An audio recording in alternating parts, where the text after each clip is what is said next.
Kadhi nyime en ni jotelo mopogore sekta mar thieth koro dwaro mondo mi od bura otim lokruok ne chike matayo mar thieth mar SHA.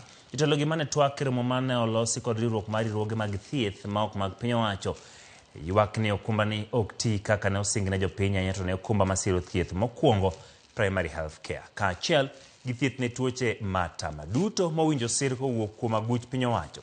Kaka Judith Omondi lero, telo mar ute thieth mag ji giwegi ma bende ne oyuoro e romoni okoni ok gibimiyo piny owacho higa achiel mar chulo gope mag NHIF kaka ne gikwayo.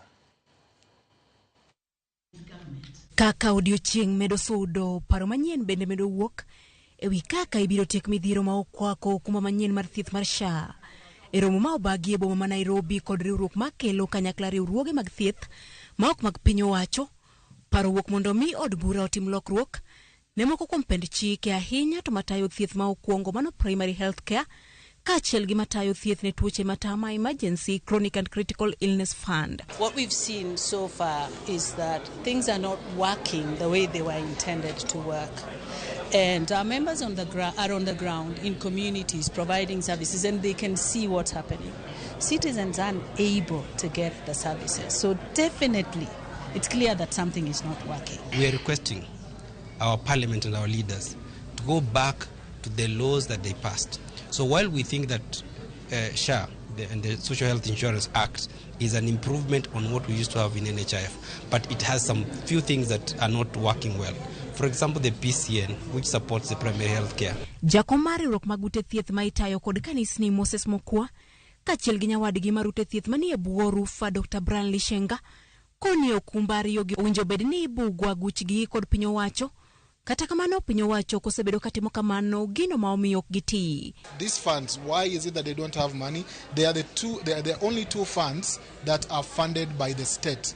The SHIF fund, which is the one which is being touted as working, is funded by you and I. We are the ones contributing either 2.75% or through, proxy means testing. So the Kenyan people are doing their part. Because of the constraints that are there and because the law does not demand that a certain amount is ring-fenced, we are only able to allocate a certain amount based on other considerations. We need now to go back to the drawing board and ring-fence money for those two funds. Wachni bende osir kod riwruok makedo ne ratiro mag joma mine e county ma Mombasa. Level 3 na level 2 hawana diabetes tablets wala hypertension tablets.